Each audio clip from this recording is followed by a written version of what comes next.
ప్రభు మనకు మరొక నూతన దినాన్ని అనుగ్రహించి అనుదిన వాక్య ధ్యానాల కొరకు మన అందరినీ సమకూర్చినందుకు మన ప్రభుకు ప్రత్యేక వందనాలు తెలియజేస్తూ చేరి వచ్చిన సేవకులకు పెద్దలకు అందరికి కూడా మన రక్షకుడు విమోచకుడైన యేసుక్రీస్తు వారి యొక్క శ్రేష్టమైన నామమున ప్రత్యేక వందనాలు తెలియజేసుకుంటున్నాం. మన మెట్టుకు 4366వ దినమున మనం శనివారం దినం చేరి వచ్చాం. మరి ఈ సమయంలో మన మధ్యలో ఉన్నటువంటి నంది సామ్యూల్ గారు బేస్తవారపేట నుండి ప్రారంభ ప్రార్థన చేస్తే వారు మన కూడికను ప్రారంభించుకుందాం. మంచి దేశమైనారా అందరికీ వందనాలు. ప్రార్థన చేసుకుందాం. మిక్కగా ప్రేమించిన మా ప్రియ పరలోక తండ్రి, నీ ఘనమైన నామానికి వందనాలు చెల్లిస్తున్నాం. దాయగరి ప్రభా, ఉదయకాల వేళలోనైనా మరి మార్నింగ్ కాన్ఫరెన్స్ లో ఉన్నటువంటి మా ప్రియులందరినీ జ్ఞాపకం చేసి ఆగిపోకుండా సాగిపోతూ కార్యక్రమాన్ని తండ్రి మీ దాసం ద్వారా నడిపించేందుకై వందనాలు చెల్లిస్తున్నాయినా చేయన మా ఒక్కొక్కరి మరోసారి జ్ఞాపకం చేసుకుని అధ్యక్షుల వారిని జ్ఞాపకం చేసుకుని మీరు బహుగా దీవించి ఆశీర్వదించదని క్రీస్తు నామములో అడిగి వినయముతో వేడుకొనుచున్నాము తండ్రి. ఆమెన్. ఆమేన్. ప్రార్థన చేసినటువంటి నంది సామ్యూల్ గారికి ప్రత్యేక వందనాలు తెలియజేసుకుంటున్నాం. ఈ సమయంలో మన మధ్యలో ఉన్నటువంటి మరి సహోదరులు ఎస్ జఫన్య గారు ఖమ్మం నుంచి ఉన్నారు. వారు పాట పాడతారు. పల్లవి 2 చరణాలు పాట పాడి మనకు వినిపిస్తారు. జఫన్య గారు వందనాలండి. వందనాలండి. మన పెద్ద పుస్తకాల్లో 36వ కీర్తన పాడుకుందాం. క్రైస్తవ సునాద గీతములు పాట సంఖ్య 36. మన దేవుని ఉపకారంబులన్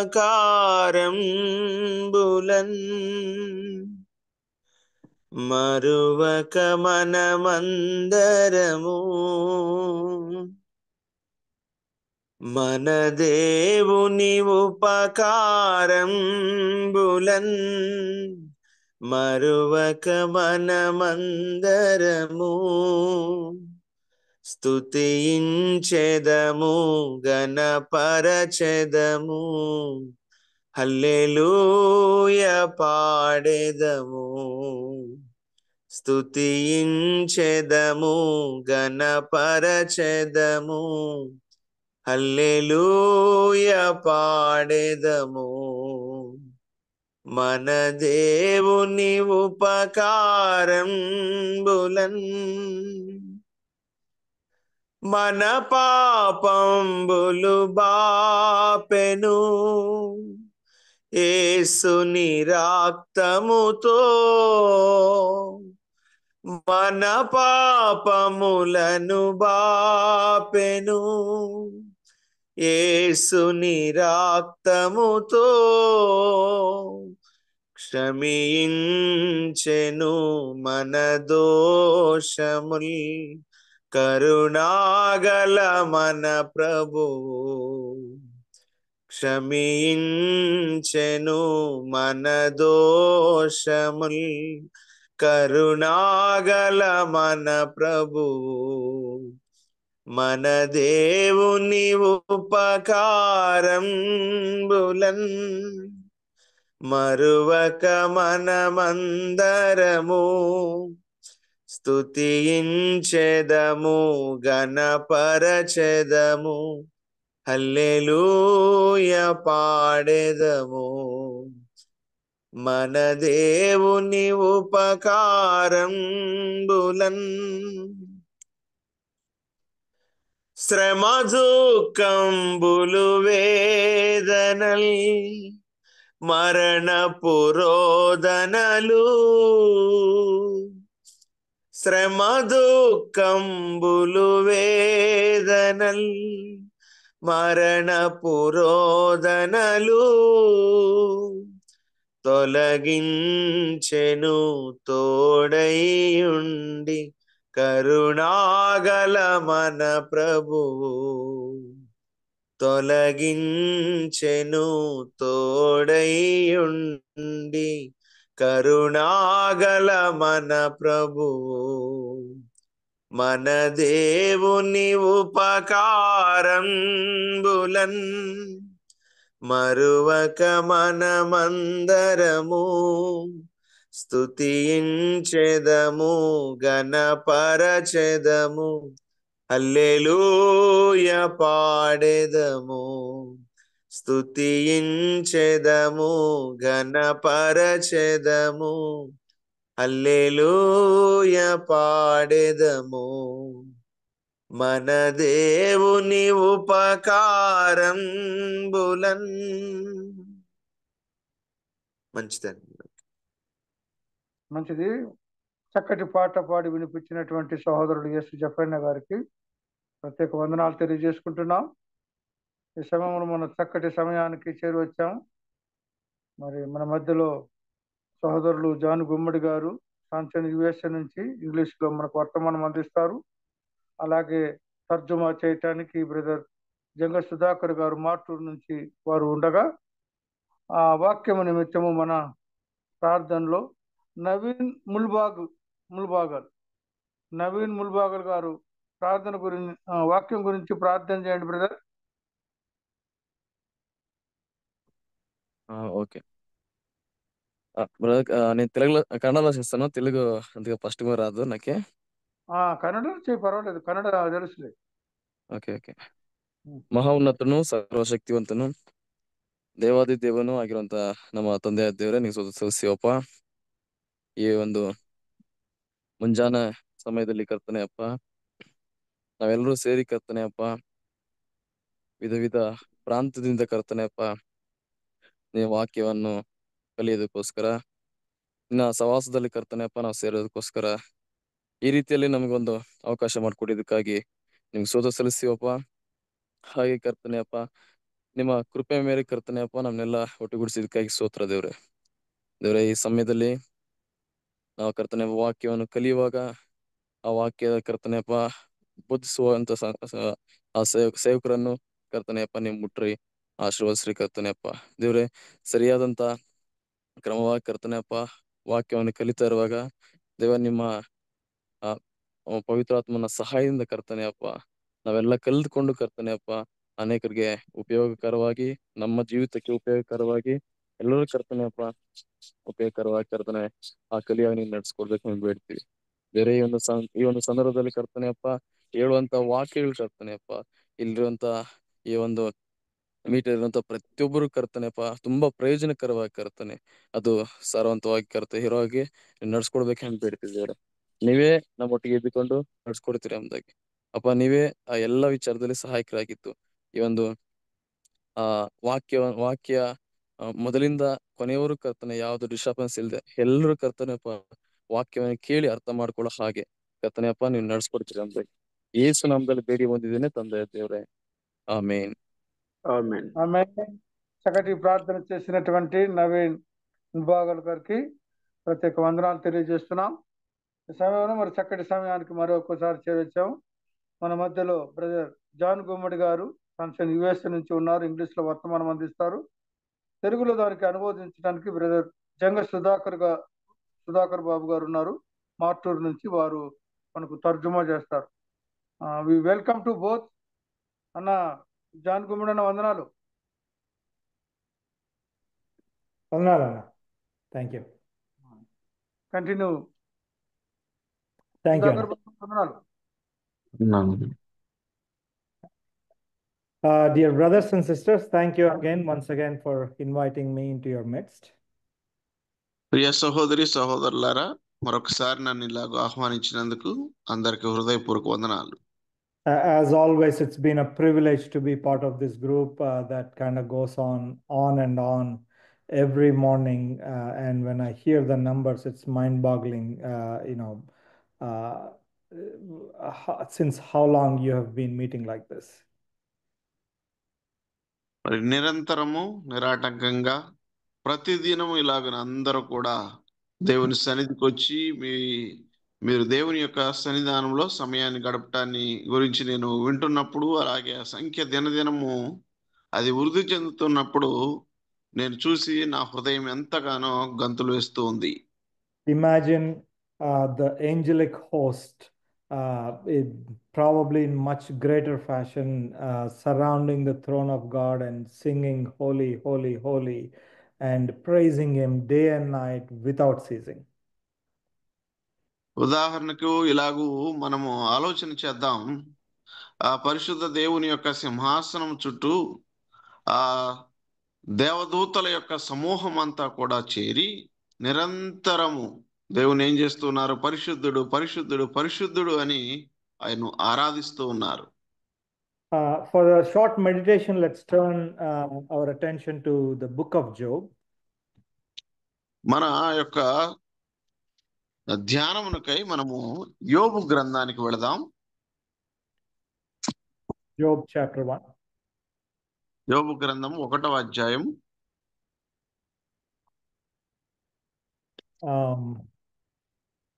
Let's read a few verses, brother. Can we read verse 4 to 5? 4-5 వచనాలు చదువుకుందాం రండి. యోబు గ్రంథం 1వ అధ్యాయము 4-5 వచనాలు. అతని కుమారులందరూ వంతుల చొప్పున అనుదినము ఒకరికొకరు తమ ఇండ్లలో విందు చేయనై కూడినప్పుడు తమ ముగ్గురు అక్క చెల్లెండ్రు తమతో కలిసి అన్నపానములు పుచ్చుకొనవలనని వారిని పిలిపించుచూ వచ్చిరి. వారి వారి విందు దినములు పూర్తి కాగా యోబు తన కుమారులు పాపము చేసి తమ హృదయములో దేవుని దూషించిరేమో అని వారి పిలువనంపి వారిని పవిత్రపరిచి అరుణోదయమును లేచి వారిలో ఒక్కొక్కరి నిమిత్తమై దహన బలి అర్పించుచూ వచ్చెను. యోబు నిత్యము అలాగు చేయుచూ ఉండెను. Thank you, brother. So Job was a man from Uz, and I think the book of Job was, historians say perhaps is, as far as the lifetime of Job was concerned, he lived way long ago, even before Abraham. It is possible that he was there. పిల్లరా, యోబు మనలాంటి మనుషుడే. యోబు గురించి మరి చరిత్రకారులు చెప్తున్నటువంటిది ఏంటంటే అబ్రహాము కంటే ముందు నివసించి ఉన్నాడు అని తెలియజేస్తూ ఉన్నారు. And this was a righteous man, and he lived with an integrity of heart, and actually God looked at him and he appreciated about Job. ఆయన ఒక నీతిమంతుడిగా హృదయములో యథార్థత కలిగినటువంటి వాడిగా జీవించాడు. దేవుడే ఆయన్ను అభినందించాడు. And he had sons and daughters. ఆయనకు కుమారులు అలాగే కుమార్తెలు ఉన్నారు. And obviously we all know he had a lot of he was a very rich man and was very prominent in his society back then. అలాగే మనం ఎరుగుదాం కదండి, ఆయన అత్యంత సంపన్నుడు, ధన సంపన్నుడు. అలాగే అనేక మంది బంధుగణం కూడా ఆయనకు ఉన్నారు. So with that context here, we see that the children of Job were feasting in their houses every day and eating and drinking. సరే, ఒకసారి మనం కనుక ఈ పృష్ఠభాగాన్ని, ఆ చరిత్రను మదిలో పెట్టుకొని ఆలోచన చేస్తే యోబు యొక్క కుమారులు కుమార్తెలు అక్కడ మనం గమనిస్తే ప్రతిరోజు విందు చేసుకొనుచూ ఉన్నారు, వారు త్రాగుచూ ఉన్నారు. And if you really compare to today's society, it's a party culture. I mean, even our children or the people of our children's age, the teenagers, they go out, they party, they have fun. నేటి మన సమాజంతో ఒకవేళ కనుక మనం పోల్చుకొని ఆలోచన చేసినట్లయితే వారు party యుగంలో బ్రతుకుతున్నారు. మన సమాజంలో నేడు మన పిల్లలు కూడా చాలా మంది మేము బయటికి వెళ్తున్నాం, పార్టీకి వెళ్తున్నాం అని అంటూ ఉంటారు కదా, అలాంటి ఒక వాతావరణం. And while just partying, having a good time with friends, eating and so on is not necessarily bad, but usually with that kind of environment, the bad things creep into their lives, usually into the children's lives.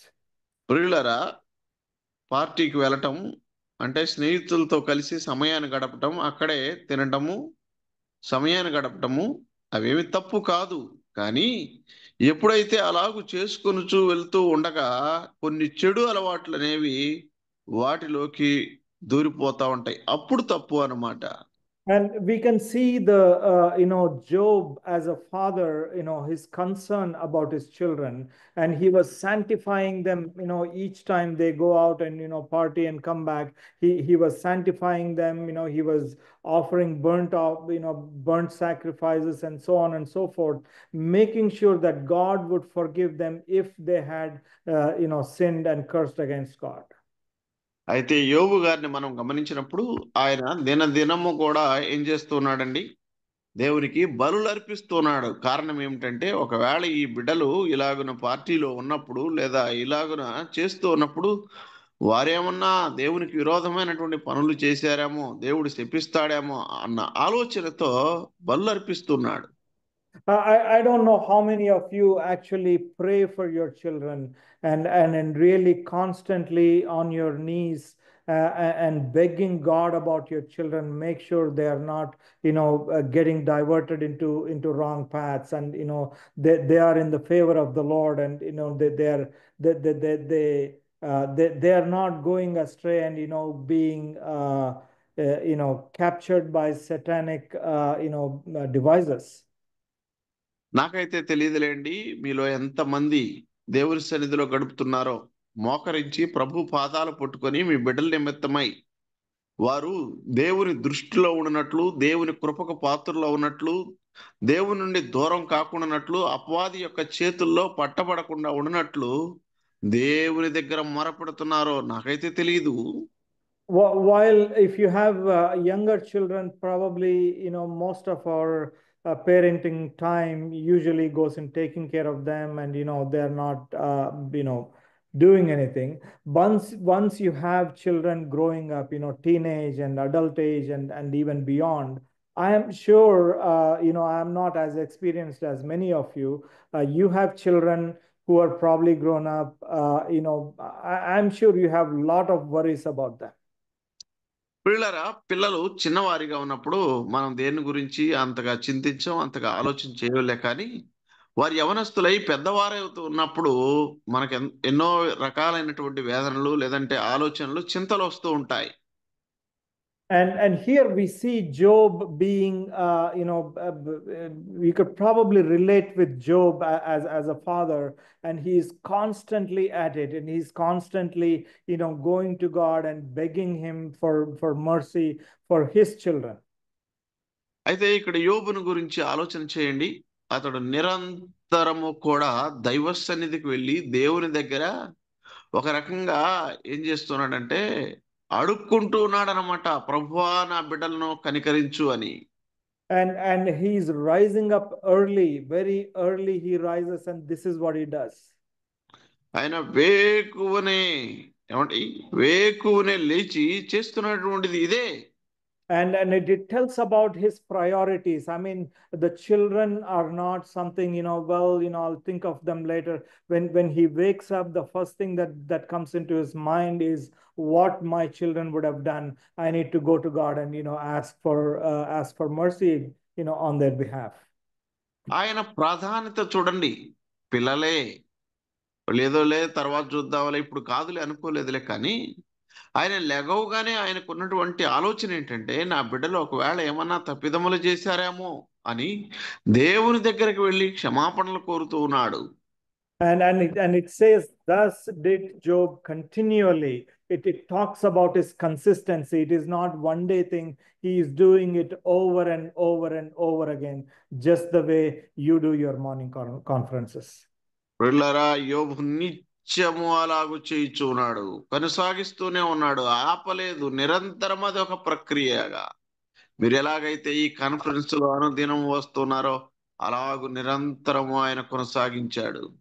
May the Lord talk to us if we are not as caring about our children. This is a message for myself as well. To really, children are the only ones we have direct responsibility given directly by God, that we can guarantee that it is our responsibility. ప్రియులారా, ప్రభు మనతో మాట్లాడును గాక, ప్రభు నాతో మాట్లాడును గాక, మనందరితో మాట్లాడును గాక. ఎందుకంటే నేరుగా దేవుడు మనకు ఒకవేళ ఒక బాధ్యతనంటూ ఏదన్నా అప్పచెప్పాడు అంటే అది ప్రభు మనకి ఇచ్చినటువంటి బిడలే. వారిని గురించి పట్టించుకోవలసినటువంటి బాధ్యత మనదేనమాట.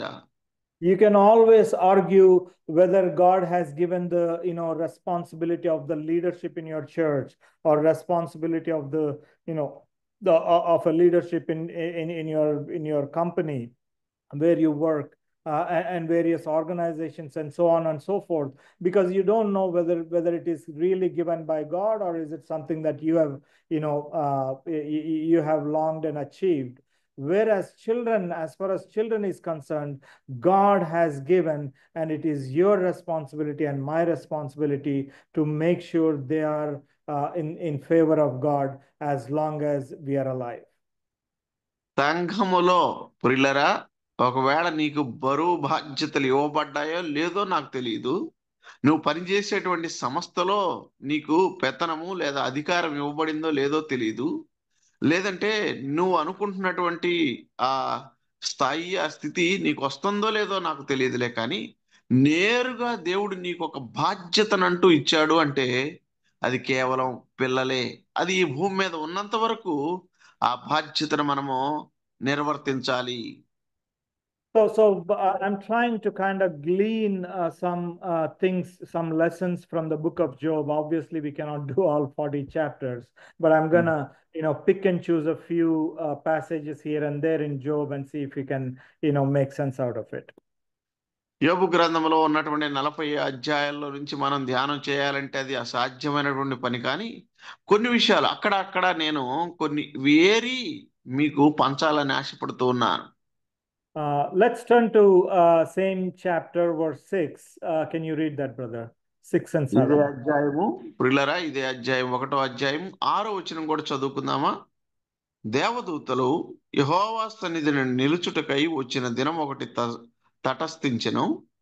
ఆ దినమున అపవాదియగు వాడు వారితో కలిసి వచ్చెను. So now the scene has changed. Now Job is kind of doing his thing in on the earth, and there is another scene going on in the heavens. ప్రియులరా, యోబు చేస్తున్నటువంటి పని ఒక రకంగా ఉంటే అదిగో ఆ పరలోకంలో లేదంటే ఆకాశంలో మరొక సంఘటన జరుగుతూ ఉందన్నమాట. Literally, the sons of God are coming to coming and presenting themselves before God. You can imagine it like a king's king's court, where people are coming and giving a report of what they have done. ప్రియులరా, ఇదిగో ఇలాగ మనం ఊహించుకున్నట్లయితే దేవదూతలు దేవుని సన్నిధికి వచ్చి నిలబడుతున్నారు. ఎలాగూ అంటే ఇది రాజభవనంలోకి ప్రవేశిస్తున్నట్టే, రాజ సన్నిధికి, రాజు దగ్గరకు వచ్చి నిలబడి వారు తమ వివరాలను చెప్పుకొంచు ఉన్నారు. I don't know what it says in Telugu. It says the sons of God came to present themselves before the Lord. English భాషలోనేమో దేవుని కుమారులు దేవుని సన్నిధి యొద్దకు వచ్చారు అని ఉంది. తెలుగులో అయితే దేవదూతలు యెహోవా సన్నిధిని నిలుచుటకై వచ్చిన అని ఉంది. So these are the sons of God that have been created by God way before humanity was created. మానవ జాతిని సృష్టించడానికి ముందే దేవుని చేత సృష్టించబడినటువంటి వారు ఈ దేవదూతలు లేదా దేవుని కుమారులు అనబడినటువంటి వారు. And if you actually want to do some deep study on who these sons of God are, we have some glimpses in Genesis chapter 6, where the sons of God come unto daughters of men and try to corrupt the earth. పిల్లరా, మరి వీరి గురించి, వీరి ఆరంభాన్ని గురించి మనం చూస్తే కొన్ని విషయాలు మనకు ఆదికాండం 6వ అధ్యాయంలో కూడా ఉన్నాయి అన్నమాట. ఈ దేవుని కుమారులు నరుల కుమార్తెలతో వివాహం చేసుకోవటానికై వచ్చి మానవ జాతిని పాడు చేయాలని చూసినటువంటి సంఘటన మనము 6వ అధ్యాయంలో ఆదికాండంలో చూడగలుగుతున్నాం. And that is where the giants were born, and we see giants in multiple places throughout the Bible. అప్పుడే కదా మరి అక్కడ మనము ఈ నెఫీలిములు అనేటువంటి వారు పుట్టటము, వారిని మనం బైబిల్ అంతట్లో కూడా అక్కడక్కడ చూడగలుగుతాం. So these sons of God need not be all evil ones. So the sons of God are basically angelic beings. Some are fallen and some are not. కనుక ఈ దేవదూతలు అనగానే, దేవుని కుమారులు అనగానే అందరూ పడిపోయినటువంటి వారే కాదు, కొందరు ఈ పరలోక సైన్య సమూహం కూడా అదే పేరుతో పిలువబడింది అన్నమాట. So all of them, along with that, Satan also came among with them, and he stood before the Lord. వారందరూ యెహోవా సన్నిధికై నిలువుటకు వచ్చి ఉండగా అపవాది కూడా వారితో పాటు కలిసి వచ్చి నిలబడ్డాడు. We often think of God and Satan as kind of two equal, it's like in the movie, hero and villain kind of thing. But as far as Satan is concerned, he is a created being, and there is no match between Satan and God. He has to come and stand before the Lord and give an account. మనం అపవాది అనగానే దేవునితో సమానమైనటువంటి శక్తులు కలిగిన వాడు అని మనము ఆలోచన చేస్తూ ఉంటాం. కానీ వాడు కూడా ఆలోచన చేస్తే దేవుని సృష్టినమాట, దేవుని చేత సృష్టించబడినటువంటి వాడు కాబట్టి వాడు కూడా వచ్చి దేవుని దగ్గర లెక్క అప్పచెప్పుకోవాల్సిందే. And if you remember, when the Lord Jesus Christ was carried to the wilderness by the Spirit to be tempted, Satan comes along and he tries to lure the Lord Jesus Christ to worship him. మనం గనక జ్ఞాపకం చేసుకున్నట్లయితే అపవాది ప్రభువైన యేసుక్రీస్తు వారు ఆత్మ చేత ఎప్పుడైతే శోధించబడటానికి ఆ అరణ్యమునకు వెళ్ళాడో, వాడు అక్కడికి వచ్చి ప్రభువైన యేసుక్రీస్తు వారు తన్ను ఆరాధించాలని కోరుతూ ఉంటాడు. And the Lord says, "Get thee behind me, Satan, for it is written, thou shalt worship the Lord thy God, and him only thou serve." నీ దేవుడైన యెహోవాను తప్ప నీవు వేరొకరిని ఆరాధించకూడదు కనుక అపవాది పొమ్ము అని ప్రభువైన యేసుక్రీస్తు వారు సెలవిచ్చాడు. In other words, the Lord was telling Satan that you, Satan, also need to bow down before the Lord God Almighty and worship him. Even Satan worships God. ఒక మాటలో చెప్పాలంటే లేదా వేరొక మాటలో ఇలాగ మనం చెప్పుకోవాలనుకుంటే, అపవాది నీకు కూడా వేరే దిక్కు లేదు, నువ్వు కూడా దేవుని పాదాల దగ్గర పడి ఆయన ఆరాధించాల్సిందే అంటే అపవాది కూడా ప్రభువుని ఆరాధిస్తున్నాడు. The whole universe, the whole creation is accountable to him, and every inch of the creation, every cell of the creation is obedient to God, and they cannot do anything if he says they should not do it. సర్వ సృష్టి అంతా కూడా, సృష్టిలో ఉన్నటువంటి ప్రతి అణువు ప్రతి కణము కూడా ఆయన వద్దు అంటే ఇక చేయటానికి లేదు. ప్రతి సృష్టము కూడా ఆయన మాటకు విధేయత చూపవలసినదే. And we can see that Job is one such book where you actually get a glimpses into heaven and get the glimpses into the creation and glimpses into all the heavenly beings and how God operates. And it's an amazing book. I would encourage all of you to kind of study it in your personal study. యోబు గ్రంథం ఎలాంటిది అంటే పరలోక దర్శనాలను మనకు చూపిస్తూ ఉంటది అన్నమాట. దేవుని యొక్క సత్యాలను, అనేకమైనటువంటి విషయాలను, వాటి ఛాయలను మనకు కనపరుస్తుంది. కాబట్టి మీరందరూ కూడా నా అభిప్రాయం ఏంటంటే దీన్ని క్షుణ్ణంగా ధ్యానం చేయాలని. So if you again come down to verse 8, can you read that, brother? Verse 8. 8వ వచనం చూద్దాం రండి. అందుకు యెహోవా, నీవు నా సేవకుడైన యోబు సంగతి ఆలోచించితివా?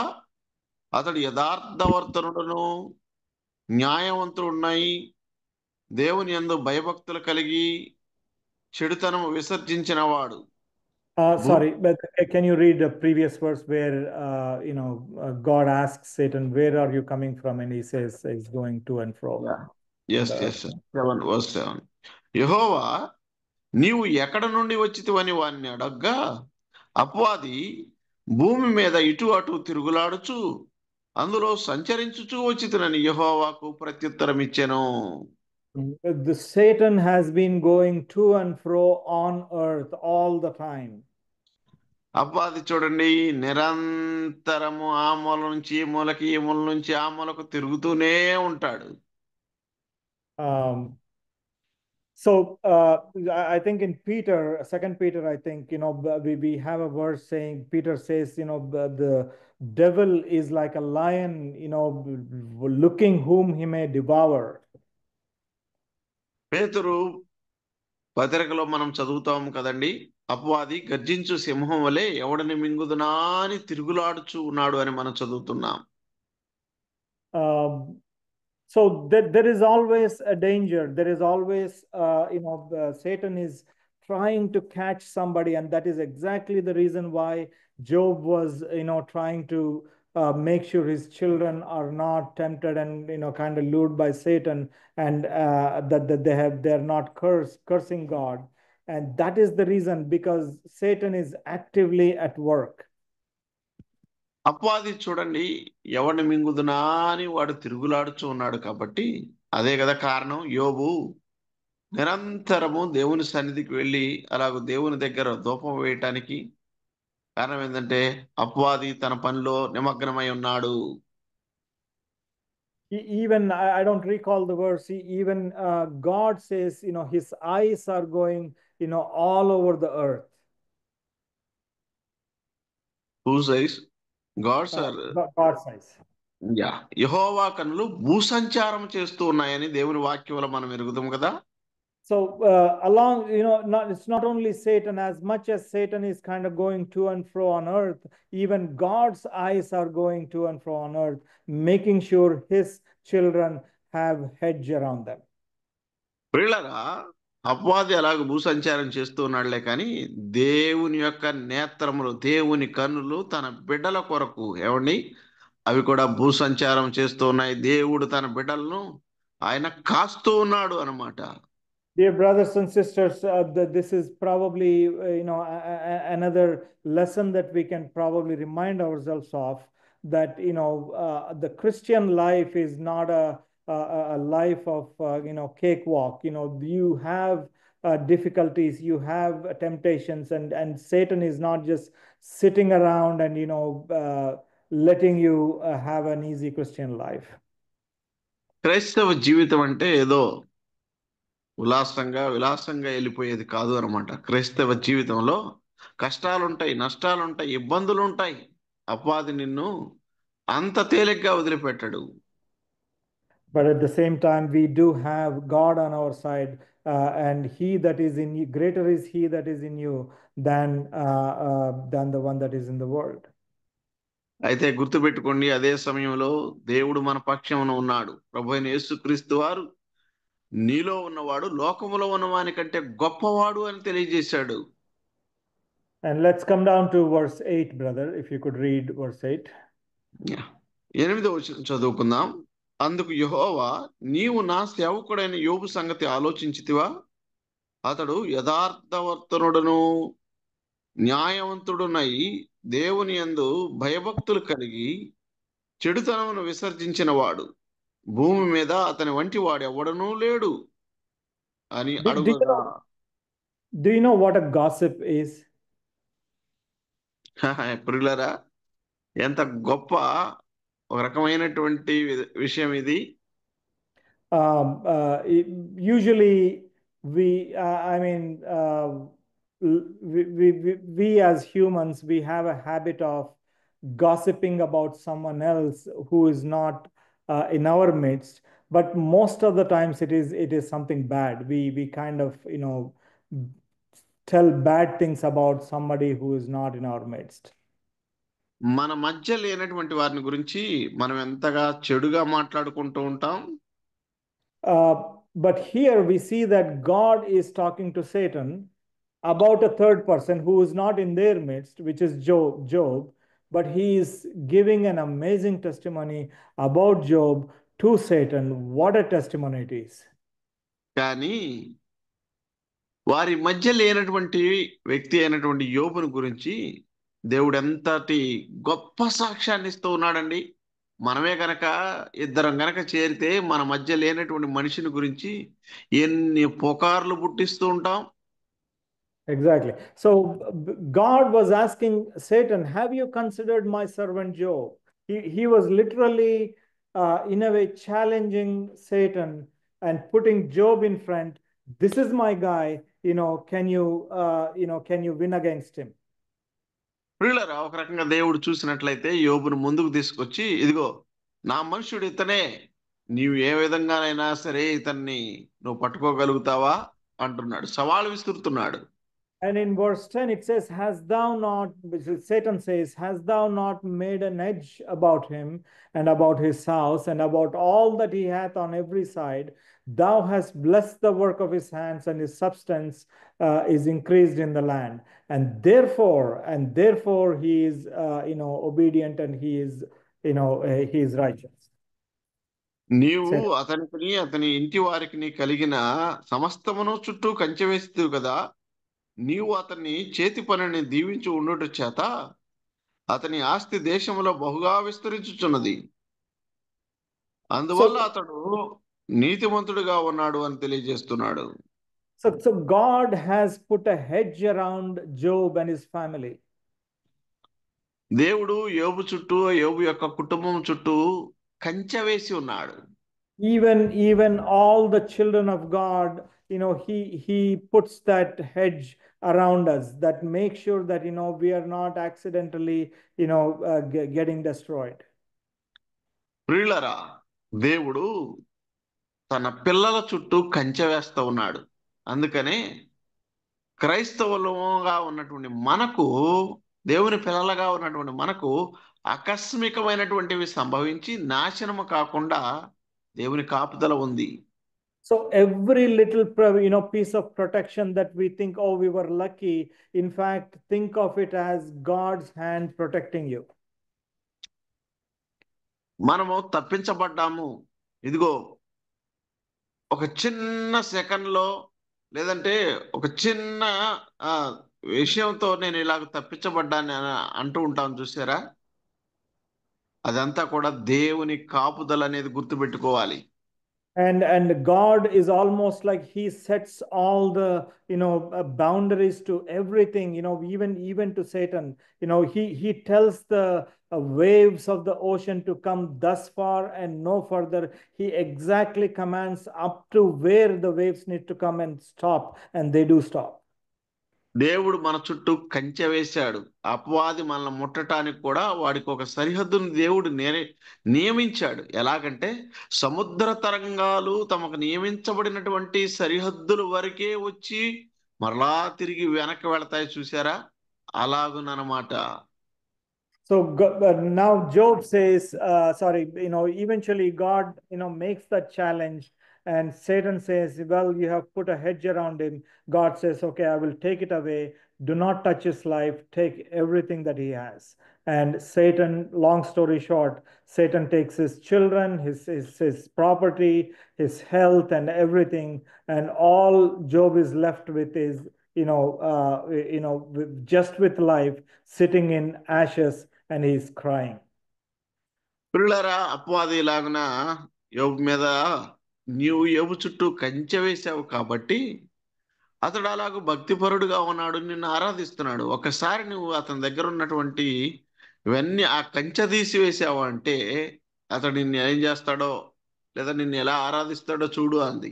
అందుకనే దేవుడు ఆ కంచె తీయటానికి అనుమతించాడు. ఆయన బిడ్డలు, ఆయన ఆస్తి, ఆయన పశువులు మొత్తం ఒకదాని తర్వాత ఒకటి అన్ని కూడా నాశనం అయిపోయాయి. And then let's read verse 21, brother, and see how Job responds. అయితే రండి 21వ వచనం చదువుదాం. 21వ వచనంలో యోబు యొక్క స్పందన ఎలాగుందో చూద్దాం రండి. నేను నా తల్లి గర్భములో నుండి దిగంబరనై వచ్చి తిని దిగంబరనై అక్కడికి తిరిగి వెళ్ళేదను. యెహోవా ఇచ్చెను, యెహోవా తీసుకొని పోయెను, యెహోవా నామమునకు స్తుతి కలుగునుగాక. Can you imagine God, us kind of growing in our lives, our lifestyle changes and we get more riches and more riches and more riches. We used to, kind of go by walk, and now, we bought a bicycle, and then we get a motorcycle, and we get a car, and maybe we get a bigger car, and so on. And if everything is taken out, will we be able to say the same thing as Job is saying? ప్రియులారా, మనము దినములు గడుచు ఉండగా దేవుడు మనల్ని ఆశీర్వదించిన కొలది మనము వర్ధిల్లుతాం. ఒకసారి వర్ధిల్లిన తర్వాత, మన స్థాయి మారిన తర్వాత, ఉదాహరణకు మనము ఒక సైకిల్ మాత్రమే కలిగి ఉండేటువంటి స్థితి ఉంది. దేవుడు ఆశీర్వదించాడు, ఒక బండి తెచ్చుకున్నాం, ఆ తర్వాత గృహము, డబ్బు సంపాదించుకున్నాం, ఇలా అన్ని ఆస్తిపాస్తులు అన్ని సమకూడాయి. ఒకానొక సమయం వచ్చింది, అవన్నీ పోయాయి. ఎలా ఉంటది మన పరిస్థితి? Yeah.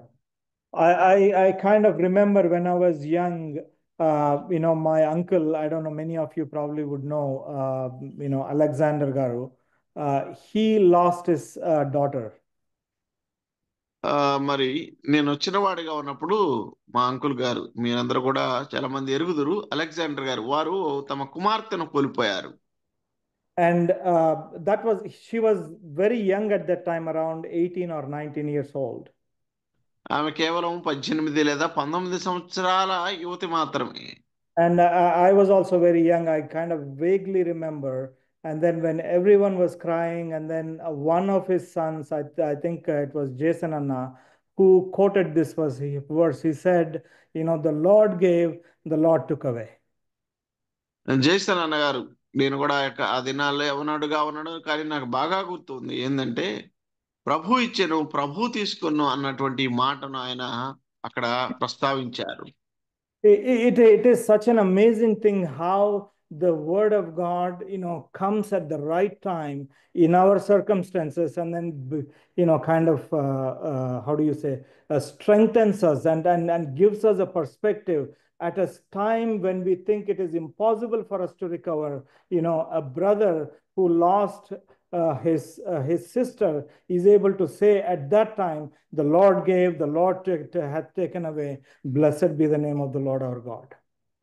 దేవుని వాక్యం చూడండి, దేవుని వాక్యం మనకు సరైనటువంటి సమయంలో మన పరిస్థితిని బట్టి అది మన యొద్దకు వచ్చి మనల్ని ఆదరించేటువంటిది, బలపరిచేటువంటిది, ప్రోత్సహించి పురికొలిపేటువంటిది అనమాట. ఒక సహోదరుని పోగొట్టుకున్నటువంటి, తన సొంత చెల్లిని పోగొట్టుకున్నటువంటి ఒక అన్న ఈ మాట ద్వారా అక్కడ ఎంతగానో ఆదరణ తీసుకొచ్చాడు. ప్రియులారా, this is the reason why we need to really go back to the scripture and kind of read some of the stories of the saints, because there are a lot of examples that we can lean into at the time of our need. అందుకనే కదా మనం అవసరతలో ఉన్నప్పుడు, అంటే అవసరతలు అంటే డబ్బు ఇవి కాదు, ఏదైనా ఒకవేళ ఇబ్బంది గురైపోయి ఉన్న ఆ సమయాల్లో దేవుని వాక్యంలోకి వెళ్ళాలి. భక్తులైనటువంటి వారి జీవితాలను మనము చదవాలి, ధ్యానం చేయాలి. వారిని ధ్యానం చేయటం ద్వారా ప్రభువు మనకు అవసరమైనటువంటి శక్తిని, ధైర్యమునిచ్చేవాడిగా ఉన్నాడు అన్నమాట. And we all know the story. If not, I would highly recommend go and read it. But after this, obviously we have, Job has, friends who would come and visit him. దీని సంఘటన తర్వాత మరి మనం ఎరుగుదాము కదా, మిమ్మల్ని అందరినీ కూడా నేను పురుకొలుపుతున్నాను, వెళ్ళి చదవండి అని. ఈ సంఘటన తర్వాత మనము యోబు యొక్క స్నేహితులు ఉన్నారు, వారిని ఎరుగుతాం కదా. And his friends come and try to console him, and one of the first things that they do is they come and sit with him. They do not talk a word. They stand and sit with him for 7 days. They were silent, says nothing. పిల్లరా, ఆ స్నేహితులు వచ్చి వారు చేసినటువంటి ఒకనొక సంఘటన ఏమిటంటే, కనీసం 7 దినాలు వారు ఆయనతో పాటు విలాపించటానికి వచ్చారు. వారు ఒక్క మాట కూడా మాట్లాడినట్టు అక్కడ మనము చూడడం అన్నమాట. It speaks volumes about a friendship. దాని గురించి మనం ఆలోచన చేస్తే కొన్ని పుంకాలు లేదా గ్రంథాలుగా వారి యొక్క నిశ్శబ్దాన్ని గురించి మనం ప్రస్తావించవచ్చు. Really, I mean, if somebody is in a deep trouble and they have lost everything, they have lost their children and lost all the wealth that he had and lost his health, and he took that a potter shed and scratching him and wounds all over, sat in the ashes and put a sackcloth on, and in such a situation, these friends have seen him in much better conditions. They have seen him as a one of the wealthiest men, and he was in the ruling class, and they see him in such a state. పిల్లరా, ఆ స్నేహితుల యొక్క పరిస్థితి ఆలోచన చేయండి ఒక్కసారి. ఈ వ్యక్తి ఎలా ఉన్నాడు? కురుపులతో, దుఃఖ స్థితిలో, అలాగే బూడిద పోసుకొని, నెత్తిన పోసుకొని దుఃఖ స్థితిలో అక్కడ కూర్చొని ఉన్నాడు. ఒకప్పుడైతే తమ స్నేహితుడు మంచి స్థితిలో ధనవంతుడిగా విలాసవంతమైనటువంటి జీవితాన్ని గడుపుతున్నటువంటి వాడు ఇప్పుడు అలాగుండగా వారు చూసి వారి పరిస్థితి ఎలాగుంటుందో ఒక్కసారి ఊహించండి. And the friends have really no words to utter because they have no clue what is going on and why Job has come to this state, and they were also in shock. But one thing that I appreciated about it is, they do not say a word and let him grieve for 7 days. యోబు ఎందుకు ఇలాగయ్యాడో, యోబు పరిస్థితి ఎందుకు ఇలాగయిందో వారికి అసలు ఏమీ తెలియదు. కానీ ఆయన దుఃఖిస్తూ ఉండగా నేను ఆలోచన చేసిన ఒక విషయం ఏంటంటే, వారు ఆయనతో అక్కడ నిలబడి ఉన్నారు. And eventually the argument starts. Maybe somebody the first one starts rationalizing it and thinking why this would have happened, and only reason why he thinks that would have happened is because Job would have sinned because God cannot be unjust, and therefore Job must have done something wrong. కనుక అక్కడ ఒకనొకడు ఇక start చేశాడనమాట. చూసినట్లయితే తానే తన ఊహకు అనుగుణంగా మాట్లాడుతున్నాడు. యోబు ఏదో చేశాడు కాబట్టి దేవుడు ఇలాగ జరిగించాడు అని అంటూ ఉన్నాడు. So the entire book of Job from chapter 2 onwards until chapter 38 has been a back and forth argument between Job and his friends, that his friends say, Job, you must have done something. God is never unjust. But then Job says, I have done nothing.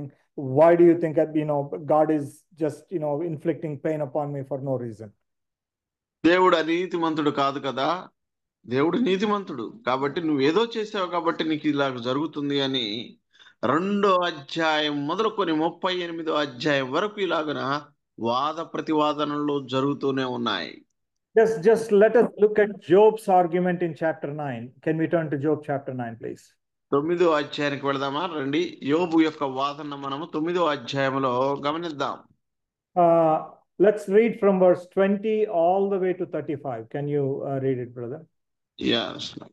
20వ వచనం మొదలుకొని 35వ వచనం అనగా ఆఖరి వచనం వరకు మనము క్షుణ్ణంగా చదువుకుందాం.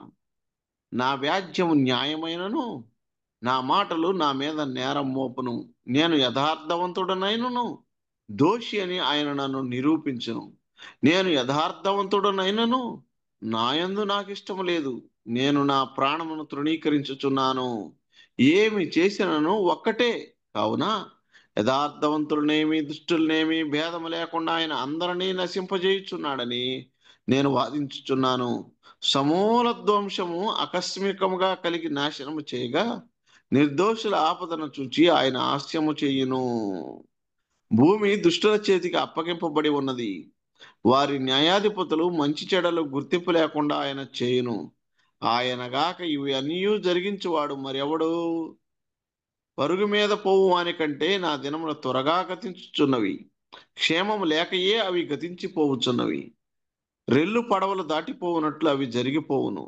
ఎర మీదకి విసురును, దిగి పక్షిరాజు వలె అవి త్వరపడిపోవును. నా శ్రమను మర్చిపోయేదనని దుఃఖముఖుడనై ఉండుట మాని సంతోషముగా ఉండేదనని నేను అనుకుంటున్నా. నా సమస్త బాధలకు భయపడి వణుకుచున్నాను. నీవు నన్ను నిర్దోషిగా ఎంచవను సంగతి నేను నిత్యముగా ఎరిగి ఉన్నాను. నన్ను దోషిగా ఎంచవలసి వచ్చిన కదా. కాబట్టి నాకు ఈ వ్యర్థ ప్రయాసమేలా? నేను హిమముతో నన్ను కడుక్కొనెను, సబ్బుతో నా చేతులు కడుక్కొనిను, నీవు నన్ను గోతిలో ముంచెదవు. అప్పుడు నేను నా సొంత వస్త్రములకయ్యా అసహ్యుడు నగుదును. ఆయన నావలే నరుడు కాడు, నేను ఆయనతో వ్యాజ్యమాడజాలను. మేము కలిసి న్యాయ విమర్శకు పోలేము. మా ఇద్దరి మధ్య ఉండదగిన మధ్యవర్తి మాకు లేడు. ఆయన తన దండమును నా మీద నుండి తీసివేయవలను. నేను భ్రమసిపోకుండా ఆయన తన భయంకర మహాత్యమును నాకు కనపరుచుకుండవలెను. అప్పుడు ఆయనకు భయపడక నేను మాట్లాడేదను. అనగా నేను అట్టి వాడను కాననుకొనుచున్నాను. Thank you, brother. So this summarizes Job's inner thoughts, inner feelings of what has happened to him. ఆయనకి ఏం జరిగిందో అన్నటువంటి దాన్ని, ఆయన యొక్క అంతరంగ ఆలోచనలు, అంతరంగ ఊహలను ఇక్కడ మనకు ఇది క్షుణ్ణంగా వివరిస్తూ ఉంది. He's highly confused. ఆయన ఒక రకంగా చూస్తే గందరగోళ వాతావరణం మధ్య ఉన్నాడు. Because, I mean, rightly so, what happened in heaven, why God is doing this, he had no clue, and he's thinking, what have I done? What have I done? పరలోకంలో అంటే ఆకాశంలో అసలు ఏం జరిగింది, దేవుడు ఏం చేస్తున్నాడో ఏమి ఆయనకు తెలియదన్నమాట. అందుకనే ఏం జరిగింది అంటున్నాడు. And Job is kind of, hearing his friends' argument and all of that. He's kind of questioning his own life. Well, I think I have lived a good life, but then God still thinks I'm a sinner. God still thinks, I have done something wrong, and therefore he's punishing me. స్నేహితుల యొక్క వాదనలు దినదినం వింటూ, అయ్యో నేను దేవుని ఎదుట నీతిమంతుడిగానే బ్రతికానే, అయినా ఇంకేమన్నా తప్పు చేశానేమో, దేవుడు నన్ను ఒకవేళ అనీతిమంతుడిగా చూశాడేమో, అందుకని దేవుడు నన్ను ఇలాగ శిక్షిస్తున్నాడేమో అనుకుంటున్నాడు. And he says, I know that thou wilt not hold me innocent. ఏమండి, ఆయన నన్ను ఏమాత్రము నిర్దోషిగా ఎంచడు అని అంటున్నాడు. And he says, if I am already wicked in his eyes, then why I labor? Why do I try to, live a righteous life? He is punishing me anyway, in spite of me living as righteous as I can in my strength. పిల్లరా, ఒకవేళ దేవుడు నేను ఇలాగనే బ్రతికినట్లయితే నేను ఎందుకు బ్రతకాల్సి వస్తుంది? నేను నీతిమంతుడిగా ఉన్నట్లయితే అంటున్నాడు. And he goes on to say that, verse 32, for he is not a man that I should answer him, and that I should come together in judgment. 32వ వచనంలో చూడండి, ఆయన మనుషుడు కాదు కదా, నేను వ్యాజ్యమాడటానికి, న్యాయ విమర్శకు పోవటానికి అంటున్నాడు 32వ వచనంలో. So if you think somebody has done something unjust to you, you can go to a court of justice. Here you're thinking, Job is thinking, God himself has done something very unjust and he has nowhere to go. మనకి ఏదైనా సరే అన్యాయం జరిగింది అనుకోండి, వేరొకరి ద్వారా మనము కోర్టుకి వెళ్ళి అక్కడి నుంచి మనం వాదాన్ని వివరించుకోగలుగుతాం. కానీ ఏమండి, ఇక్కడ యోబు పరిస్థితి చూడండి ఎలాగుందో. And in verse 33, he says, neither is there any daysman betwixt us, that he may lay his hand upon us both. మా ఇద్దరి మధ్య ఉండదగిన మధ్యవర్తి ఒకడు లేడు కదా, ఆయన తన దండమును నా మీద, మా ఇద్దరి మీద తన చేతులు చాపి నెమ్మది పరిచేవాడు లేడు అంటున్నాడు. So he is looking for a mediator, because this is the time when Job thinks he has done everything right and still not sufficient and still not enough for God, and he is looking for somebody who can empathize with him, who can relate with him, and with whom Job can talk and say, hey, as a human, this is all I can do, there is nothing more I can do. Can you tell God this? యోబు చేయాల్సిందంతా చేశాడు, అన్యాయం ఏమి చేయలేదు, నీతిమంతుడిగానే బ్రతికాడు. అయినప్పటికీ యోబు తన వాదన చెప్పుకోవటానికి ఎవ్వరు కూడా తనతో పాటు లేరు. అంటే తన దుఃఖములో తనతో పాటు కనికరించువాడు దేవుని దగ్గరకు వెళ్ళి, ఇదిగో ఇది జరిగింది, ఇది యోబు తప్పు ఏమి లేదు అని అలాగూ చెప్పగలిగిన ఒక మధ్యవర్తి లేడే అంటున్నాడు. So I think we all know who that mediator is that eventually is going to answer Job's question. వీళ్ళారా, మనం అందరం ఎరుగుదాం కదా, ఆ మధ్యవర్తి ఎవరో, యోబు ప్రశ్నకు జవాబు ఇవ్వగలిగిన వాడు ఎవడో మనం ఎరుగుదము. And Paul, while writing to Timothy, he says there is one God and one man, and there is one mediator, that is man Jesus. Sorry, let's read that verse. Timothy పత్రిక రండి, మొదటి పత్రిక 2వ అధ్యాయం 5వ వచనంలో ఆ మాట మనం ఇక్కడ చదువుతున్నాం. దేవుడు ఒక్కడే, దేవునికి మానవునికి మధ్యవర్తి ఒక్కడే, ఆయనే ప్రభు అయిన యేసుక్రీస్తు. So there is only one mediator that can actually answer Job's question. యోబు ప్రశ్నకు జవాబు ఇవ్వగలిగినటువంటి వాడు ఒక్కడేనమాట. Because if that man was a man, that mediator was a man alone, then he can probably empathize with Job, but then he cannot really connect with God. వీళ్ళారా, ఆ మధ్యవర్తి గనక నరుడు అయినట్లయితే యోబు యొక్క దుఃఖాన్ని కొంతవరకు నెమ్మదిపరచగలుగుతాడు, కానీ ఆ వ్యక్తి దేవునితో మాట్లాడలేడు కదా. And if he is God himself, only God, then he can understand God's point of view, that how and why he would require righteousness and absolute holiness and purity, but then he cannot communicate that to man Job. అదే దేవుడుగానే ఉన్నట్లయితే ఆయన యోబు యొక్క సమస్య ఏంటి, యోబుకి ఎలాగో సహాయం చేయగలగాలి అనే ఆలోచన ఆయనకు ఉండదు. ఎందుకంటే దేవుడు కాబట్టి, ఆ పరిశుద్ధతలో దేవుడు ఆయన దగ్గరికి వెళ్ళలేడు కాబట్టి, నీతిమంతుడు కాబట్టి ఎలాగూ ఆ విషయాన్ని యోబుకు చేర్చాలి మధ్యవర్తి లేకపోతే. This is exactly why Paul says Jesus Christ is that man, and not only he is a man, he is man, God manifest in flesh, and that's why he says great is the mystery of godliness. అందుకనే ప్రియులారా, యేసుక్రీస్తు ప్రభువారు ఆయన దేవుడు, అలాగే నరుడు, దైవమానవుడు అన్నమాట. అందుకనే ఈ రహస్యము, ఈ భక్తిని గురించిన రహస్యం అనేది చాలా గొప్పది అని దేవుని వాక్యంలో మనం చూస్తూ ఉన్నాం. What a thought it is that Job from ages, all these people have, in spite of their righteous life, they have longed for a mediator who can mediate between them and God. యోబు అలాంటి ఆ కాలంలో బ్రతికినటువంటి వారు చూడండి, వారు ఆ తమ జీవితాన్ని అంతటిని కూడా ఒక మధ్యవర్తి కొరకు, తమ కొరకు దేవుని దగ్గర ఏమండి విజ్ఞాపన చేసేటువంటి వ్యక్తి కొరకు వారు ఎదురు చూచారు.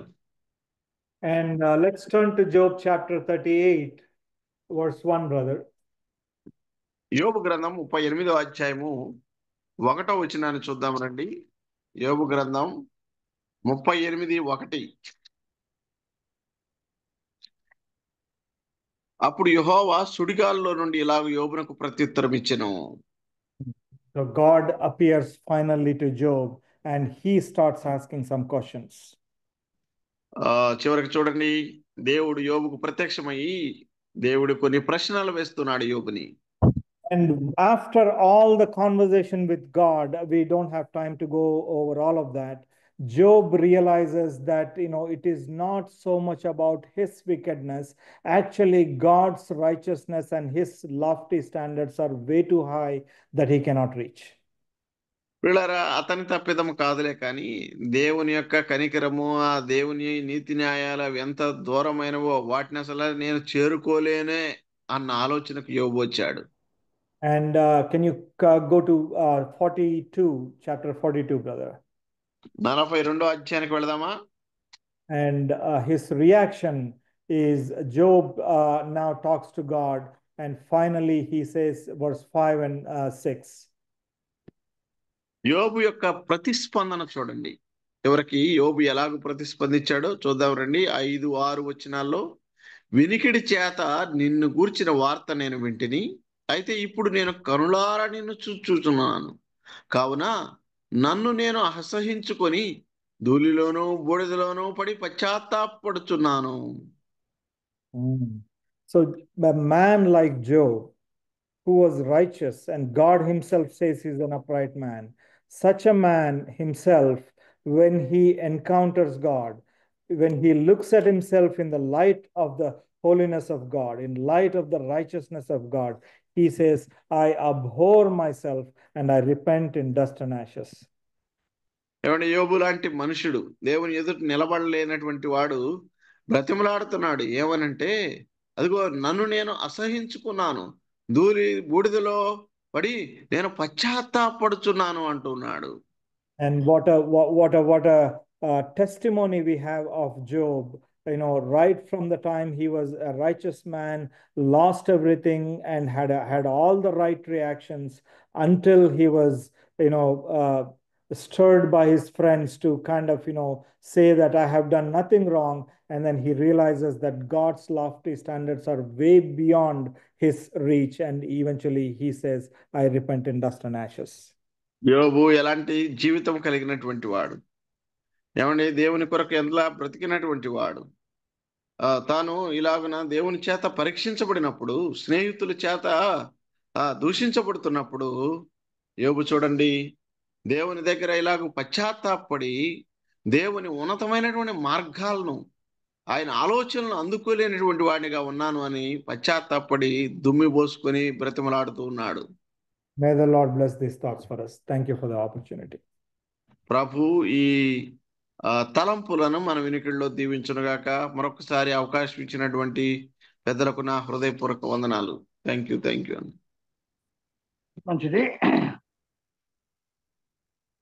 మరి సహోదరులు జాన్ గుమ్మడి గారు యోబు గ్రంథం నుంచి శ్రేష్టమైన విషయాలను మనకు అందించారు. అలాగే తెలుగులో తర్జుమా చేయడానికి సుధాకర్ గారు కూడా మనకు దాన్ని చక్కగా తర్జుమా చేశారు. అందుకు వారికి ప్రత్యేక వందనాలు. సంఘములో సేవలో మరి వచ్చినప్పుడు అనేక ఉడుదుడుకులు వస్తాయి. వాటికి మనకు ఎన్ని శ్రమలు వచ్చినా, బాధలు వచ్చినా యథార్థత కలిగి యోబులాగా మనం జీవించాలనేటువంటి చక్కటి వర్తమానం అందించినటువంటి జాన్ గుమ్మడి గారికి, అలాగే తర్జుమా చేసినటువంటి జంగ సుధాకర్ బాబు గారికి మరొకసారి ప్రత్యేక వందనాలు తెలియజేస్తున్నాం.